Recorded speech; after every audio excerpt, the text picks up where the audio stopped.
नमस्कार, उत्तराखंड एक्सप्रेस में आप सभी का स्वागत है। मैं हूं नीलू। करते हैं खबरों की शुरुआत और बुलेटिन में सबसे पहले बात पहाड़ पर आई आफत की। तो आज मौसम कुछ साफ हुआ है। नैनीताल में बारिश थम गई है। वहीं अल्मोड़ा में हल्की बूंदाबांदी जारी है। आज से चारधाम यात्रा भी शुरू हो सकती है। वहीं आपदाग्रस्त इलाकों का सीएम धामी और रक्षा राज्य मंत्री अजय भट्ट हवाई सर्वे करने वाले हैं। बारिश से अब तक 34 लोगों की मौत हो चुकी है। वहीं लापता लोगों की तलाश अब भी जारी है।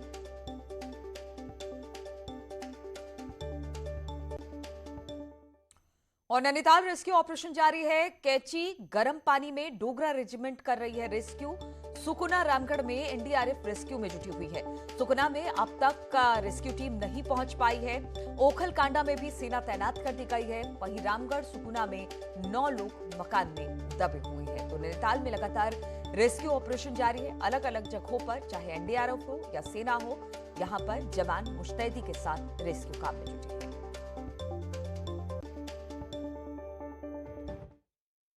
और चारधाम यात्रा का रूट साफ होने का इंतजार हो रहा है। रूट साफ होते ही शुरू हो जाएगी चारधाम यात्रा। ऋषिकेश से चारधाम भेजे जाएंगे। जो यात्री अब तक रोके गए थे, उन्हें सड़क खोलने के काम में इस वक्त बीआरओ की टीम लगातार लगी हुई है। तो चारधाम यात्रा, आज मौसम साफ है, इसको लेकर अब कहा यह जा रहा है कि जो रूट है उसे साफ होते ही चारधाम यात्रा की शुरुआत हो जाएगी। ऋषिकेश में जिन यात्रियों को चारधाम यात्रा के लिए रोका गया था, अब उन्हें भेजने का काम शुरू कर दिया जाएगा।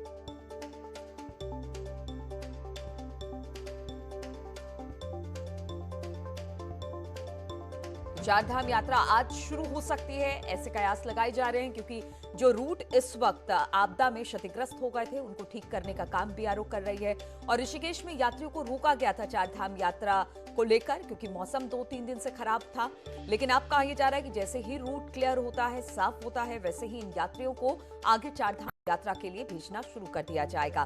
बहुत सारे ऐसे यात्री हैं जो इस वक्त ऋषिकेश में हैं, और जैसे ही खबर ये आती है कि चारधाम रूट पूरी तरह से क्लियर हो चुका है, इन यात्रियों को आगे भेजा जाएगा। हालांकि आज मौसम साफ है। अल्मोड़ा में कुछ बूंदाबांदी हो रही है, लेकिन बाकी जगह की स्थिति अच्छी है। लेकिन बीते 2-3 दिनों में जिस तरह से बारिश ने अपना कहर बरपाया है, उसको लेकर अभी भी बीआरओ, एनडीआरएफ और सेना के जवान रेस्क्यू ऑपरेशन में जुटे हुए हैं।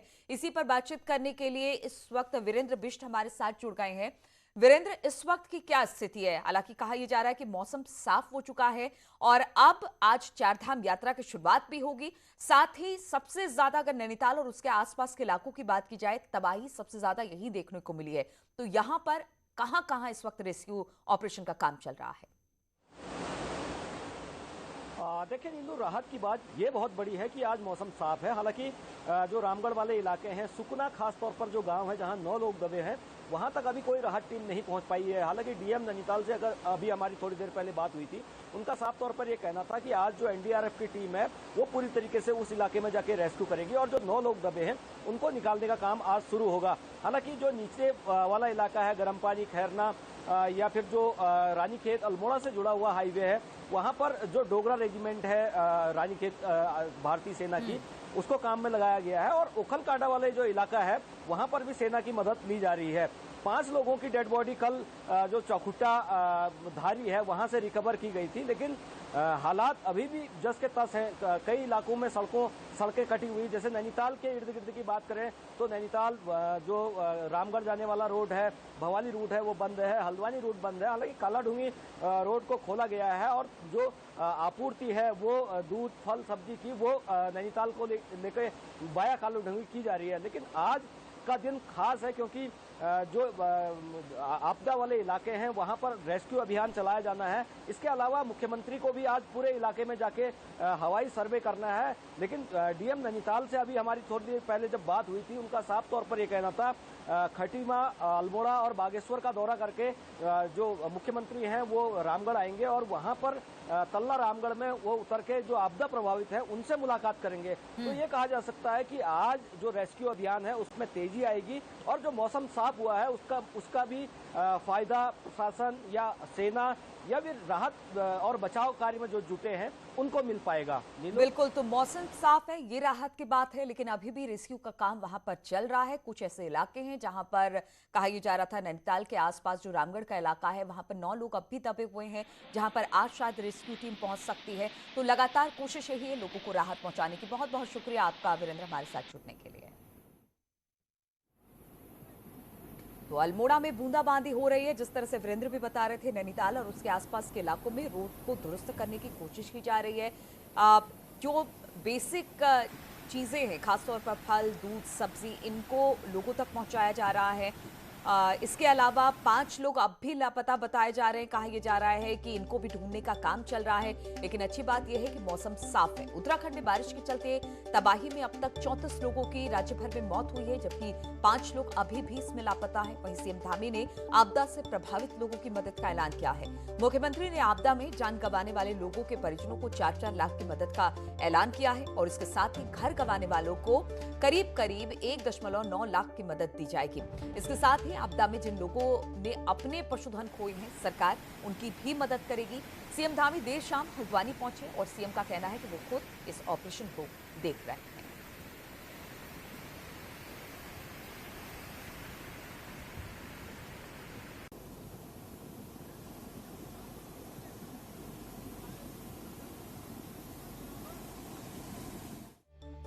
तो कोसी के पानी ने काफी नुकसान पहुंचाया, खासतौर पर रामनगर के चुकुम गांव को भारी नुकसान पहुंचा है।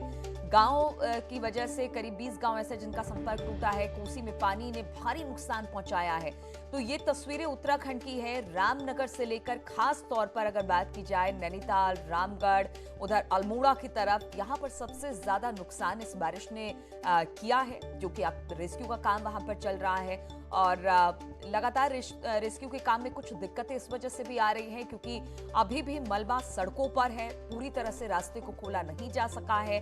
पानी अभी भी वहां पर भरा हुआ है, नदी नाले अब भी उफान पर है। लेकिन अच्छी बात यह है कि आज बारिश थमी है, बारिश रुकी है, जिसकी वजह से थोड़ी सी राहत हो रही है। चुकुम गांव को भारी नुकसान रामनगर का हुआ है।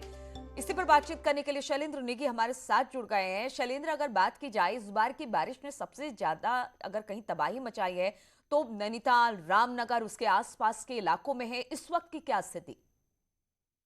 देखिए, मौसम हल्का सा खुला है, हालांकि बादल पूरी तरीके से छाए हुए हैं, जिससे थोड़ा सा जो राहत और बचाव कार्य में लगे हुए जो लोग हैं उनको राहत है। और जहां जहां भी सड़कें ब्लॉक हैं, सबसे ज्यादा जो प्रभावित हो रहा है मामला, वो इसलिए प्रभावित हो रहा है क्योंकि सड़कें, नेशनल हाईवेज बंद हैं, जितने भी नेशनल हाईवेज हैं वो बंद हैं, जो मेन स्टेट हाईवेज हैं वो बंद हैं, और जो रिमोट एरिया को जोड़ने वाली पीएमजीएसवाई की सड़कें हैं, छोटी सड़कें, वो भी बंद पड़ी हुई हैं। तो इसलिए जो राहत और बचाव कार्यों का दल है वो उन इलाकों तक नहीं पहुंच पा रहा, जिन इलाकों तक उनको समय से पहुंचना चाहिए। यही कारण है कि सेना के 2 हेलीकॉप्टर्स को बुलाया गया है। रक्षा राज्य मंत्री ने निर्देश दिए हैं अजय भट्ट ने कि 2 सेना के हेलीकॉप्टरों को और बुलाया जाए, ताकि ऐसे इलाकों पर राहत जल्द से जल्दी पहुंचाई जा सके, जो रिमोट इलाके हैं, जहां लोग अभी भी राहत का इंतजार कर रहे हैं। क्योंकि कई जगह से ऐसी सूचनाएं आ रही हैं अभी भी कि कहीं मकान ढह गया है, कहीं लैंडस्लाइड हुआ है। तो इस तरीके की खबरें लगातार आ रही हैं जो आपदा कंट्रोल रूम है। यही वजह है कि सीएम पुष्कर सिंह धामी जब देर रात हल्द्वानी पहुंचे तो उन्होंने 2 आपदा कंट्रोल रूम बनाने का निर्देश दिए हैं। एक आपदा कंट्रोल रूम हल्द्वानी में बनाया जाएगा और दूसरा आपदा कंट्रोल रूम। बिल्कुल, तो राहत बचाव कार्य अब भी वहां पर चल रहा है। बहुत बहुत शुक्रिया आपका। और इस वक्त गोविंद पाटनी हमारे साथ फोन लाइन पर जुड़ गए हैं। गोविंद, हमने देखा जिस तरह से तमाम संवाददाता यही बता रहे हैं कि स्थिति पहले से थोड़ी बेहतर है, बारिश रुकी है, लेकिन अब भी बादल आसमान में छाए हुए हैं। और सबसे ज्यादा दिक्कत, चूंकि नेशनल हाईवे सबसे ज्यादा क्षतिग्रस्त हुआ है, रिमोट एरिया में अब तक आपदा प्रबंधन की टीम नहीं पहुंची है, वहां पर रेस्क्यू का काम नहीं शुरू हो पाया है। तो क्या जानकारी मिल रही है, कौन कौन से ऐसे इलाके हैं जहां पर अब भी रेस्क्यू का इंतजार किया जा रहा है? देखिए नीलू, आपको बताना चाहूंगा कि रामनगर के पास जो चुकुम गांव है, वहाँ चूंकि नदी है और कोई पुल उस गांव में आने जाने का नहीं है, तो वहाँ उस गांव में उतरते हुए, कोसी के उतरते हुए पानी ने, चढ़ते हुए पानी ने वहाँ भूमि का कटाव किया, जमीन का कटाव किया। उसके बाद उतरते हुए पानी में वो पूरा का पूरा गांव करीब करीब समा गया है। 15 से 20 मकान उसकी चपेट में आए हैं, जिसकी वजह से वहाँ अभी राहत कार्य नहीं हो पा रहा है, वहाँ कोई जा नहीं पा रहा है। ग्रामीणों ने जो है पूरी पूरी तरीके से जंगलों में शरण ली हुई है। और इस तरह की कई तस्वीरें हमने यहाँ देखी रामनगर में भी कि जो ये पूरा घटनाक्रम हुआ, जिस तरह से बरसात हुई, और उसमें आपदा प्रबंधन इतना मजबूत हमें दिखाई नहीं दिया, क्योंकि जो स्टेट का एसडीआरएफ है या एनडीआरएफ है, इनमें से कोई भी टीम यहाँ नजर नहीं आई। हालांकि वायुसेना का हेलीकॉप्टर जरूर आया था सुंदरखाल में, वहां से उन्हें रेस्क्यू किया था ग्रामीणों को, जो कोसी के बीच में, जो धाराओं के बीच में फंसे हुए थे। तो कुल मिलाकर चुकुम गांव की स्थिति बहुत दयनीय गोविंद, है। कहा वहां यह से जा रहा है कि 2 हेलीकॉप्टर और मंगाए जा रहे हैं उन इलाकों में, रिमोट इलाकों में जहां पर आपदा टीमें नहीं पहुंच पाई हैं। तो कुछ जानकारी मिल पाई है कि आज जो लोग जंगलों में फंसे हुए हैं उनका रेस्क्यू करवा लिया जाएगा? ऐसी कोई जानकारी नहीं है। हमारी स्थानीय प्रशासन से बात हुई तो उन्होंने ऐसा अभी तक कोई भी संकेत नहीं दिया। उन्होंने कहा था कि जब पानी कम हो जाएगा तो हम वहां सबसे पहले जाके देखेंगे कि स्थिति क्या है। दिक्कत यह है कि वहाँ ये ऐसे रिमोट इलाके हैं, वहाँ जैसे बारिश हुई है तो उसके बाद जो है वहाँ ना तो बिजली है, और जो फोन है, बिल्कुल कनेक्टिविटी है, गोविंद, वो तो भी बहुत खत्म हो ज्यादा गई। दिक्कत है, बिजली नहीं है, सड़क नहीं रह गई है, मकान ध्वस्त हो गए हैं, लोग इस वक्त परेशान है, रेस्क्यू टीम वहां पर नहीं पहुंची है। बहुत बहुत शुक्रिया आपका हमारे साथ जुड़ने के लिए। और भारती सकलानी इस वक्त हमारे साथ जुड़ गई हैं। राज्य में जो स्थिति बनी है उसको लेकर भारती, आपके पास क्या अपडेट है? क्योंकि हमने जितने सहयोगियों से बात किया सबने यही कहा कि कुछ जगह तो राहत बचाव कार्य शुरू हो चुका है, लेकिन बहुत सारे ऐसे इलाके हैं, रिमोट इलाके हैं, जहां पर अब तक आपदा प्रबंधन की टीम नहीं पहुंची है, ना ही एनडीआरएफ, ना ही सेना, और वहां पर स्थिति बहुत खराब है। तो इसको लेकर अब क्या किया जा रहा है जिससे लोगों को थोड़ी राहत मिल पाए जो जगह जगह फंसे हुए हैं रिमोट एरिया में? देखिए, कुमाऊं की अगर हम बात करें तो वहाँ पर हेली से रेस्क्यू किया जाएगा और हवाई सर्वेक्षण भी आज करने वाले हैं फिर से मुख्यमंत्री। लेकिन अगर मैं चारधाम यात्रा की बात करूं, क्योंकि जगह जगह पर लोग फंसे हुए हैं, ऋषिकेश में भी कई लोग जो हैं वो उनको रोका गया है, और अब मौसम जैसे साफ हो रहा है गढ़वाल रीजन की खास तौर पर, तो मौसम कल से ही यहाँ पर साफ है और अब ये कहा जा रहा है कि अगले कुछ दिन तक मौसम साफ ही रहने का अनुमान है। हालांकि शुष्क बना रहेगा, लेकिन अब जो यात्री फंसे हुए हैं वो बद्रीनाथ और केदारनाथ रूट पर जा सकेंगे। आज से ये कहा जा रहा है कि जैसे ही रूट क्लियर होता है बद्रीनाथ और केदारनाथ के मार्ग पर, 2 जगह पर बताया जा रहा है कि वहां पर अभी भी मार्ग अवरुद्ध है, तो उसको खोलने के लिए यहाँ पर टीम्स लगातार लगी हुई हैं। और अभी अभी मेरी बात हुई है डीएम देहरादून से, उन्होंने बताया कि ऋषिकेश में अभी भी कई यात्री जो है उनको रोक कर रखा गया है और अधिकारी को यह कह दिया गया है कि किसी को भी आगे न बढ़ने दिया जाए। जैसे ही इनपुट आता है कि जो रास्ते हैं वो खुल चुके हैं, उसके बाद चारधाम यात्रा को शुरू किया जा सकेगा और लोगों को आगे यात्रा के लिए जाने दिया जाएगा, वो दर्शन आज से कर सकेंगे। लेकिन जो राहत की बात है वो ये है कि अब मौसम यहाँ पर खुलने वाला है और गढ़वाल में जिस तरीके से ये देखा हमने कि परसों जो है वो डेथ हुई थी, इसके अलावा अगर हम बात करें तो बारिश वहां पर थम गई थी, इतनी तेज बारिश वहां पर नहीं हुई है। बिल्कुल तो भारती, अब और आगे मौसम भारती साफ बिल्कुल, और जिस तरह से इस वक्त स्थिति बनी हुई है, मौसम विभाग से आप लगातार संपर्क में थी, मौसम वैज्ञानिकों ने कहा ही था, रेड अलर्ट जारी किया गया था, लेकिन खास तौर पर नैनीताल, रामनगर, उसके आसपास के इलाकों में हमने देखा कि इस बार ज्यादा तबाही आई है। क्या उसका प्रिडिक्शन नहीं हो पाया, जिससे समय रहते वहां से लोगों को बाहर नहीं निकाला जा सका? क्या यहां पर थोड़ा सा मौसम विभाग का लैग दिख रहा है? नहीं, देखिए नीलू, पहले ही मौसम विज्ञान केंद्र की तरफ से कह दिया गया था कि कुमाऊं में भी, क्योंकि 19 तारीख के लिए खास तौर पर यह कहा गया था कि पूरे प्रदेश में देखने को मिलेगा और जो क्लाउडिंग हो रही थी वो कुमाऊं में हो रही थी। ये प्रेडिक्शन पहले ही यहाँ पर जता दिया गया था मौसम विज्ञान केंद्र की तरफ से कि रहेगा, जो मौसम है वो खराब रहेगा, लेकिन एग्जैक्ट लोकेशन जो है वो अब भी नहीं बता पाया है। हालांकि अल्मोड़ा की बात कर ली जाए, नैनीताल की बात कर ली जाए, तो वहां के लिए ये कहा गया था कि तेज बारिश देखने को मिल सकती है, वाटर लेवल जो है वो हाई रहेंगे, और वैसा ही देखने को भी मिला है। आपदा प्रबंधन की टीम की अगर हम बात करें, वो इसके लिए पहले से ही, सरकार जो है, सरकारी तंत्र पहले से ही तैयार था। और अगर हम बात करें, यात्रियों को रोक लिया गया था, ये पहले से ही लोगों को कह दिया गया था कि आप जो है वो अलर्ट मोड पर रहे, रात भर जागते रहे। बिल्कुल, तो मौसम विभाग की तरफ से पहले से अलर्ट भारती जारी कर दिया गया था।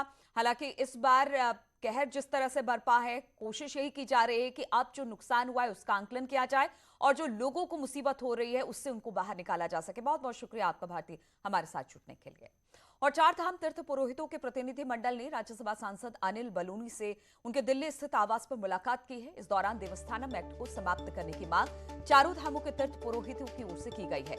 इस मसले पर राज्यसभा सांसद और बीजेपी के राष्ट्रीय मीडिया प्रभारी अनिल बलूनी ने पुरोहितों को आश्वस्त किया कि जल्द ही उत्तराखंड सरकार देवस्थानम प्रबंधन एक्ट 2019 को वापस लेगी। अनिल बलूनी ने कहा कि इस संदर्भ में पार्टी स्तर पर लगभग सहमति बन गई है। वहीं तीर्थ पुरोहितों ने अनिल बलूनी का आभार भी जताया। और आज अनिल बलूनी जी ने हमें एक बहुत ही शुभ सूचना दी है कि भाजपा केंद्र नेतृत्व ने यह निर्णय लिया है कि जो चारधाम देवस्थानम प्रबंधन विधेयक के तहत जो देवस्थानम बोर्ड गठित किया गया है, उसके तहत 51 मंदिर जो लिए गए थे, वो एक्ट जो है अब सरकार वापस लेने जा रही है और जल्दी ही इस तरह की शुभ सूचना हमको मिलेगी। और रुकेंगे यहाँ पर छोटे से ब्रेक के लिए।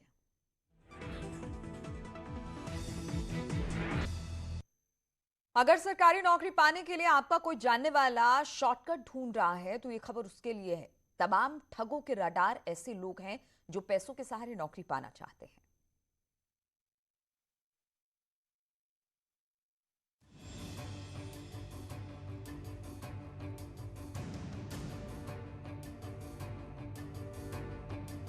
कितने पैसे मनीष भाई मेरे, कितने पैसे देंगे?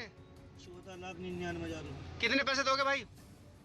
जो मनीष भाई ने बोल दिया वही देंगे हम। चलो ठीक है, मैं अपने मुंह से बोल लो। नहीं जो मनीष भाई ने बोल दिया वही देंगे। अपने मुंह से बोलो। तुम अपने मुंह से बोल दिया ना आपने। जब तुमने लिख के भी तो दे रखा, क्या दिक्कत? 14,99।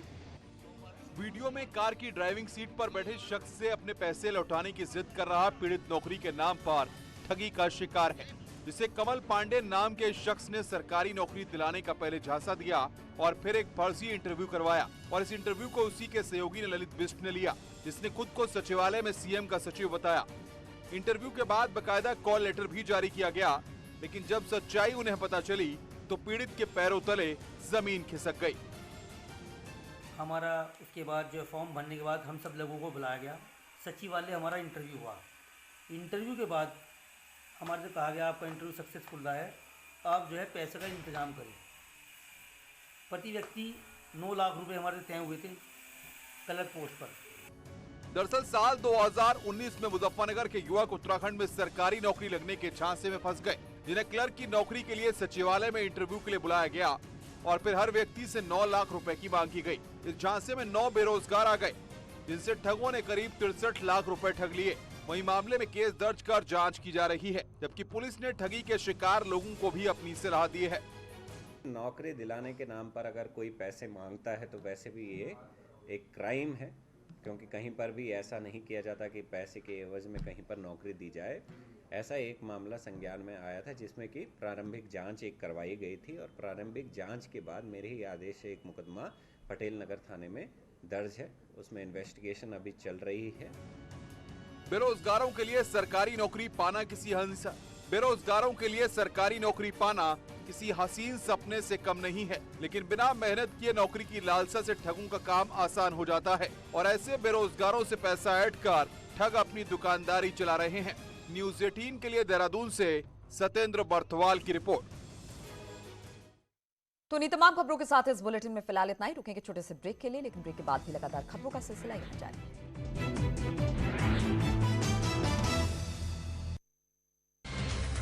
Headlines sponsored by Doon Group.